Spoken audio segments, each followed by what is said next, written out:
Hello. Hi. Hey Marie, how's it going?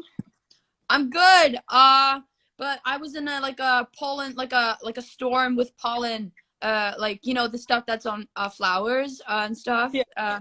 I was like sitting outside with my friend earlier having my lunch, and then I literally I was in the storm of it all, and I'm really allergic. So now it's like I'm so itchy, so I'm like hiding in this hoodie right now. Oh, But other yeah. than that, I'm drinking cold coffee, but I was like, oh, let's make it iced coffee then. Fantastic. I actually get hay fever too, so I'm also suffering, but it's awful. Summer's bad for us hay fever sufferers. It's terrible. Let's together at least. I'm really pleased to meet you and for us to be doing this. And welcome everyone who's joining. Welcome everyone. Woo! Yes.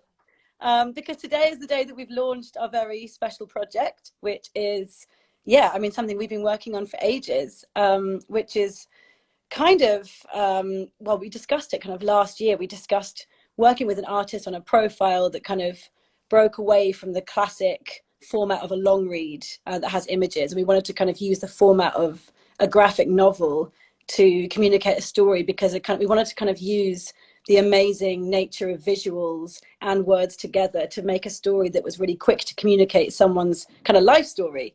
And I'm so glad that you were the artist that we chose because we've put your story to illustrations by Tillie Walden, who's a cartoonist, and a writer, Lucy Bourton, who I know spoke to you, Marie, for like hours Yeah. to get this story together. And we've published it together, yeah, today. Yeah. I think it turned out so good. Like surprisingly good. Like I was wondering, like, is this gonna be a hard copy? Because I want it. Well, I think we're working on that now. So yeah, hopefully. I mean, that Um, would I think we should. I've never done Instagram TV live. This is really insane. Anyway, so today we're gonna just go through just some questions about the process of working on this kind of story of your life, really, which yes. it's kind of turned into. And yeah, anyone who wants to have a look at the story, just check out the link in our bio because it's there, and it's a beautiful graphic novel profile of Marie, Girl in Red's life.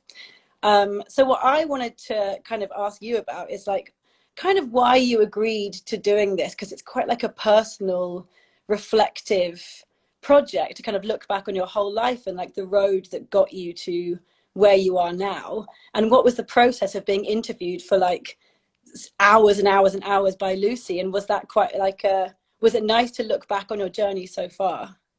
I mean, like, okay, so the reason why I was like, oh, this is interesting is because like I get a lot of promo requests. Like even today, like I've done 10 interviews today and Oh everyone's my like, how do you get your name Girl in Red? And I'm like literally just like I'm using all my energies just being like, yes, this is how I got my name.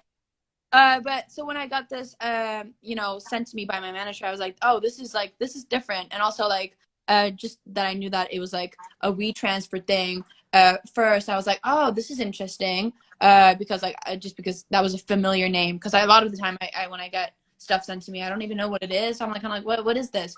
And then, I was like, I was told more that, I was gonna, speak to a journalist and that we were gonna find like an illustrator. And I was like, yo, this is like, and also I feel very strongly about doing pieces of like press that is engaging and tell stories and like more than just like a picture of me and then just like some words. So I was like, this is perfect. This is so cool.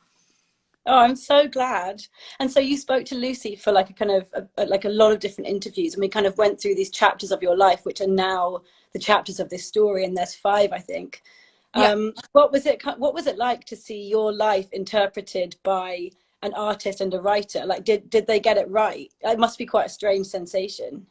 Um, like the thing is like I almost read it like as it wasn't about me because like it was just so strange because I've never seen my life or things about me written like that. So I was reading with like this, like sometimes when you read a book, you don't read in your own voice, you kind of read in like another person's narrative. So I was kind of reading like in this like third person narrative of like what was going on here, but then I was like, wait, this is me, like, so it was kind of strange, but it was also just like really beautiful, and I feel like Lucy um really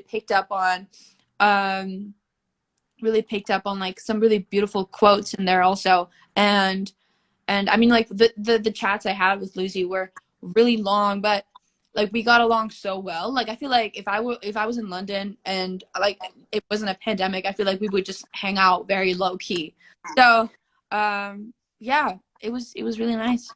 I'm glad, because I'm story editor at We Present, and my job is to kind of choose writers, and we always try and pick writers who, well, I try and pick writers who I think that the creative's going to be kind of like have a kind of connection with. And I knew that Lucy was so into your music, and she's just so friendly and great. So the idea that you got on really well is like just like Christmas for me. So it's great. But I kind of wondered what does kind of like the way that that your life story was interpreted by strangers, does that kind of, I wonder if that mirrors the act of songwriting in terms of your fans listening to you and your lyrics, and then they make interpretations of your songs. Like, do you ever get contacted by fans who have like interpreted your songs in a way that you never kind of saw possible? um I mean, a lot of the things I feel like there's only one song where I've been like, wow, I really didn't see any of this coming, and that was like a few years ago with a song called "Dead Girl in the Pool." Like the amount of like reflections and sort of people's sort of interpretations of that song was like mind blowing. Like a lot of people were like, I struggle with like dissociation, and I struggle with like, you know, feeling at, you know, one with my personality and who I am. And like people who listened to my song "Dead Girl in the Pool," they were like, I feel all these things. But I mean, it's kind of similar, like, you know, but now I feel, you know, now that someone has sort of like interpreted my life and my story, like in a visual way and also like in a writing way, it's kind of strange. But I mean, I do relate to the story because it's still me. So I don't know. I'm confused. I'm really confused. Just constant state of confusion, especially after you've done 10 interviews in one day. I'm not surprised. Yes, Yeah. I feel like sometimes I'm just like, I don't even know how I'm doing this anymore. But you know, I've just got to keep on going. This is world domination. I wanted to ask so the first chapter in the story, anyone who's just joined, we're talking about this graphic novel profile that we've made about Marie's life. So the first chapter is you growing up in this sleepy town called Horton. Is that, if that's how you say it? But That's correct. yeah, so in the story, it kind of shows that you were kind of living in this sleepy town and kind of taking long walks, and you had no idea yet how your life was going to change in such a big way. So what was it like growing up in Horton? And then in the story, when you moved to Oslo, what was that transition like, going from this very sleepy place to this very like more a much bigger place full of creatives? Okay. It's honestly the best thing that has ever happened to me. Like, I cannot stress enough how much I need this life and how much I needed moving to Oslo, because living in Horton, like you can kind of tell in the graphic novel, which by the way, the best part of that first bit is like when I'm actually strumming on that hairbrush. Like, I love that Tillie got that like so like on point, because it's exactly how I've been strumming on my hairbrush when I was a kid. Anyways, so like moving to Oslo, I just feel like this is where I belong, and I feel like I don't even know why it's like that, but you know, like I've been apartment hunting recently, and I've been looking at apartments because I'm renting right now, and I want to invest somewhere and shit like that. Anyways, when I walk in places, I'm like, no, this doesn't feel right, and my hometown kind of felt like this doesn't feel right. Like I shouldn't be here. Like it didn't feel at home, and I'm still kind of looking for that apartment where I'm like, oh, this is where I should live, but also feels like that apartment and that place where I'm like, this is where I should live. And like, I just feel like I can lay down on the ground anywhere in Oslo because I feel like home here. And I just have so many friends here. And I feel like, you know, being in Horton is like when you're put in like a classroom with a bunch of people you don't like, you have nothing in common other than the fact that you're born in the same year. It's like, you're bound to be lonely. So, you know, moving to Oslo, surrounding myself with creative people, surrounding myself with people that I choose to surround myself with, it's just like I feel so nourished in my relationships with people and my friends, and I'm so happy. So happy. I'm honestly, I wish anyone who wants to move out from their hometown, I really hope they get to do that if they don't want to live there. What is it about, so like, for example, if you're looking for like a new apartment, what kind of things are you looking for to make you walk in and be like, okay, this is where I can create, and this is where I can be, kind of thing? What, like, what I'm looking for? Yeah, I guess. Or in a city too, like what are the kind of like the qualities that you're like, this is right for me? I don't know. Like, maybe like, I'm really, like, I'm heavily embracing the word vibe lately, like, because I don't know how to describe anything anymore. I'm just like, is it a vibe or is it not? So it's kind of like when I walk into a place, like, can I see myself, like, you know, be comfortable here? Can I see myself hanging out with friends here, having fun? Like, I'm kind of just like, does it have that thing that kind of gives me that vibe of like, yes, I want to be here. And like, so I really don't know. And the, like, more and more now, like, recently, I don't know anything why I like anything anymore. I'm just like, I just like it. And honestly, it's kind of liberating. I don't want to know why I like things anymore. I have this new painting here. I have no idea why I like it, but I do. Cool. Did you do it, or did you get it off from No, someone I else? do it. Someone else did. Uh, Luckily, but I have a studio now because I want to start painting. Oh, cool. That's a great idea. Have you ever had a studio before? No, never. Actually, Exciting. I was gonna start making music there, but then I walked in, and there was a guy making music next to me, blasting music, and I'm too scared to be like, hey, actually, I'm gonna make music here as well, so you need to lower the volume. So I'm just gonna be like, yes, I'm just gonna be a painter now, because I'm too shy to say stop making so much noise. I don't want to do that. Yeah, I mean, so much of the story, like in the early story in the graphic novel, is like about how you're kind of like always kind of, as you say, like strumming on your like your hairbrush, and you're kind of like in your bedroom recording. Do you still do that now, where you kind of looking for like to move out of the bedroom and just kind of like do something in more of like a studio setting? Like, I made for my album, I worked a lot in my home and in my and in a studio, but now, like, I'm by the piano, and like I have my desk over there where I make, which is very messy, but so I make music home because it's just so easy now that, like, I can't really go anywhere. But but I definitely want to have like a studio. Like, I think it's so important, and I think a lot of people now will also relate to this. People who like have had their like home offices and shit like that, they will probably like feel that also. It's so important to go out and feel like you're a part of the world and that you're doing something. And by just being home all the time, even though it's super cool to be like, yeah, I make all my music in my room, it's also like not cool feeling like crap all the time and feeling like you're not doing anything productive. So I definitely want to have my own studio. Plus, I have okay. So recently, I got a bunch of I got a bunch of like gold records because my songs "We Fell in Love in October" and "I Want to Be Your Girlfriend" went gold in Canada and United States. So I can't have them up in my bedroom. I gotta have them up in the studio. Yeah, for sure. Yeah. Very true. That's so exciting. Well, I can't wait to see all the kind of like the artwork that you make. That's very nice. I mean, I suppose once you start creating with one medium like music, maybe it's just like the world's your oyster, and you just want to kind of find out what other outlets you can have for it. Do you just feel like you just want to be kind of creative in all kinds of different ways? I feel that way. Like, I've been like diving into like textiles, and like I think fashion is really I'm just reading the comments like from people here that I know. So it's just really funny. Um Sorry. I love doing Instagram lives. I'm not Is this your first time? What's that? Is this your first Instagram live? Yeah, Like this? I'm kind of like listening to you, and I'm also reading the comments, but I interview people all the time normally, but I've never had it with like thousands of other people like sending loads of hearts. So I'm loving this, but it's completely new for me. But it's really fun. I like it. Fun. I love doing lives, and then I do them, and then I forget that, and then I'm always like, oh my god, I love doing lives. Why don't I do them more? And then I start, and then I forget. But anyways, I was gonna say that I'm definitely getting into like other art forms, and I've been taking pictures for like 3-4 years now, and now that I'm kind of getting into painting now, and just like, and also like architecture and like, furniture design is also really hot.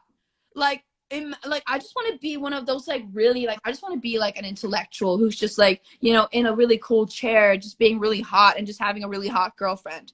Like, I just want my life to be hot, hot, hot, hot, hot. Sorry. That does I'm sound losing. pretty lush. I think, yeah, having a hot girlfriend and an amazing antique chair, you can't really get much better than that, I for mean, sure. But that's then maybe as well, if you made the chair, that's like a whole what if different. I get a really hot girlfriend who's also a furniture designer? Oh, that's perfect. And she can make chairs for you. Oh, Yes. Oh, someone said like I'm an art historian. Like, speaking of art history, yesterday I was like maybe I want to go back to school and just like do art, like art history, and then like philosophy and shit like that. I really just want. Everyone's like, Marie intellectual era. Fuck you guys. I want to be an intellectual, my dudes. Sorry. Um. Yeah.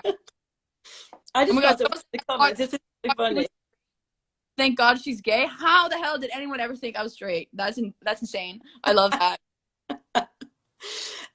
So all of these, like, obviously, like, you love Instagram Live and you've got so many fans, and there's a chapter in the graphic novel that talks about your fans and how, like, pretty much overnight you just have this like huge influx of people who are like, Marie, like, going crazy for you. Like, that must be so equally amazing and like totally overwhelming. And I know that in the graphic novel that we've commissioned, we talk about like your mental health and stuff. Is it kind of like this double-edged sword of like, this is an incredible new experience for me, but also it comes with quite a lot of like, because it's just so much. Like, Instagram on its own is a lot, let alone if you've got thousands of millions of people being like, just kind of wanting to speak to you and talk to you and connect with you and stuff. I mean, like, it really depends. Like, like, have you ever, like, walked home Sunday morning really hungover, and you're kind of just like, I really hope no one sees me right now. Sometimes I feel like that, but like anyone else, but sometimes I'm like, yes, I want everyone to see me, and I just, like, it's really, like, it is a sort of like a double-edged sword, because like, because I'm sometimes I just want to be like Marie, like 4 years ago, where like no one knew who I was, because it is sometimes kind of like overwhelming. Like, I was just walking my dog Luna yesterday through a park. It was like thousands of people out in that park, because the weather here in Oslo is so great right now. So obviously everyone is outside, because it's just been the worst and longest winter of our lives. Anyways, and like the amount of people that was just looking at me really stressed me out. I was like, oh my god, this is really insane. So, and then like this really sweet girl, she came up to me and she was really nervous, and then I'm like, oh, this is really nice. So like, it really is like confusing. It's a very weird thing, but at the end of the day, I'm just like, I just got to be like, I love making music. I love making people happy. I want to be a fucking comedian. Like, I just want to be on stage and be like, yeah, guys, public toilets. Yeah, I don't even know. I just can't wait to come and see you play live and for you to kind of speak to the audience and talk about toilets after this conversation. I just can't wait. Like, I actually, like, I did the last show I did of 2019, before like I went into this big hiatus, just like everyone else is going into. Um, I had a stand-up show simultaneously as I played my show, and I got like, we have like like I got a 6 out of 6 rating on that show here in Norway, and it was an amazing show, and everyone was like, Marie's the next stand-up comedian in Norway, and I was like, oh my god, there's something here that I need to discover, and there's something here I need to explore. So I am for sure diving into that comedian shit. Suddenly I'm going to be on Apollo Live, or whatever it's called. That, like, that's the British thing. No bells. You don't know What is it? No. Apollo, Maybe like Apollo show. It's the biggest like stand up in England, I think. Oh, really? Live at the Apollo? Yes, that's super big in Norway. Isn't that like super big there? Yes, it's massive. That's great. You're really funny, Marie. I support your stand-up comedian career. Thank you, Luna Ilvin. Thank you so much for saying that to me. I know that you definitely meant all of what you just said. All love.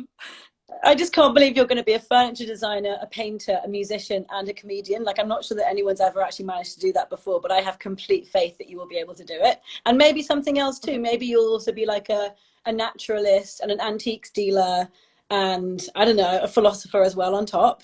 I think it's just how it's going to be for you, isn't it? I mean, just give me a skull and I'll be like, to be or not to be, and I'll be out here. You know, I want to be an actor. Did I mention that? Okay, if you could act in one film from history, what would you choose? I watched Titanic last night, so I've got like epic films on the brain. God. Titanic. That was like I don't know, that was in 1912. That happened. That was in April, by the way. That happened like recently. I don't even know. Like, what would that be? Would you go for like horror, rom-com? No horror for me, honey. No. I want to be in like some super long, like, you know, I want to be in like, I want to be the leading lady of some movie that's like some actress that won like the Oscar. Because I want to win it. Maybe like what if there no so have you seen what's it called again? What's the Lady Bird. Maybe like anything with Saoirse Ronan. Like so maybe like Lady Bird, or maybe little someone in that one movie. I don't know. Yeah. Anything with Saoirse Ronan, basically. Oh my god, she is so great. Everything she does is just like the most perfect film. I can see you acting alongside her. I think it would go very well.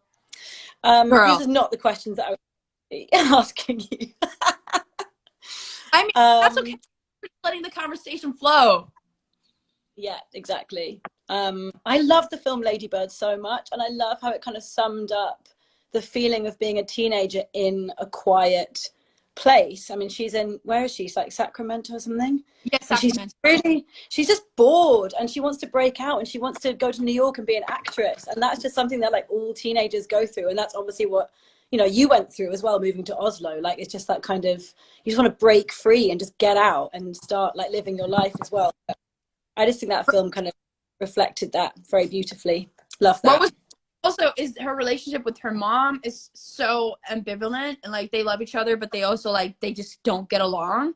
And but also another thing is like she isn't like, she want to do all these cool things, but she's not doing anything either. So she's kind of like, you know, it's her life is it's a very interesting thing. But like her hair is pink and she changed her name, but that's like what she's really doing. So it's interesting, like, because I that reminds me of like me when I was a little bit younger. Like, I want to do all these cool things, but I wasn't like doing anything until I got like, I finally started like, you know, Marie, if you actually want to do some shit, you got to sit down and do the hard work. And then I started becoming a loner and started making music. So now I'm good. I'm not a loner anymore now. I have lots of friends, many friends. Yeah, it worked out quite well for you. You were like, I'm going to go become a musician, and then suddenly you're like the biggest musician. Ta-da! Come out of your bedroom like, here we go. And suddenly, yeah, life's changed forever. Do you remember do you remember how old you were when you started thinking like, okay, I'm a teenager, I want something else out of life? Did that come quite early for you, or was it a thought that kind of, I don't know, like, when did you feel like you wanted a kind of different life from the one that was being presented to you in the sleepy town of Bourton where you grew up? I literally have that moment documented in a like my notebook. But no, like I'll literally get it right now, because I it was 10th grade. I was at a very weird point in my life where I was dating a boy, and we had been together for like 2 years, and I was like, no, I don't think this is what I want. And I was at a bus stop, and I was writing in my diary, which I'm looking for right now, by the way. I know it's a green book. I remember it's green because I have a weird memory, but let me see where it is. You know, I have a lot of notebooks because I collect them. I used to be really good at writing in them before, but now I've dialed it down to just like writing in one book instead. Let me see. It's somewhere here. Anyways, I can't fucking hell, I can't find it. Embarrassing. Anyway, no, honestly, I never get embarrassed at this point in my life. I just don't think that feeling is relevant to me. Oh, here it is. Especially like showing your teenage diary on an Instagram live to like thousands of fans. Oh my God, I read my diary on my YouTube channel, and like I had a bucket list as a 12-year-old where I was like, yes, I want to have sex in a forest. Like I was 12 years old, and I read that out on my Instagram. No, okay, here it is. So this was in 10th grade, and this is the moment where I realized I wanted to do something more for myself. I'm literally gonna read this for you. Are you willing to listen? You want to listen? Please. I'm very confused. I was so sure of everything, but now I don't know anything. I don't want to be with my boyfriend for the rest of my life, and I thought I was gonna be a teacher for the rest of my life, but now I don't know if I want to do any of these things. I don't know if I want to be a teacher anymore. I can't do more school. I don't want to work for anyone else anymore. 5 years of teacher teacher degree, I don't know. That's like 5 times 365 days. I don't even know how much that is because I suck in math. And I really don't give a shit, but I don't want more school. I just want to be a musician, but then I'm going to be poor for the rest of my life. Like, should I write in Norwegian or English? Do I want to be like living in like, I don't know, under a rock, or do I want to be miserable? I don't fucking know. I don't know. And I'm so incredibly confused. I want to be with this girl, but I'm scared. But she is also scared, it seems like. I want to get wasted, but I'm poor. What do I do? This is literally me in 10th grade.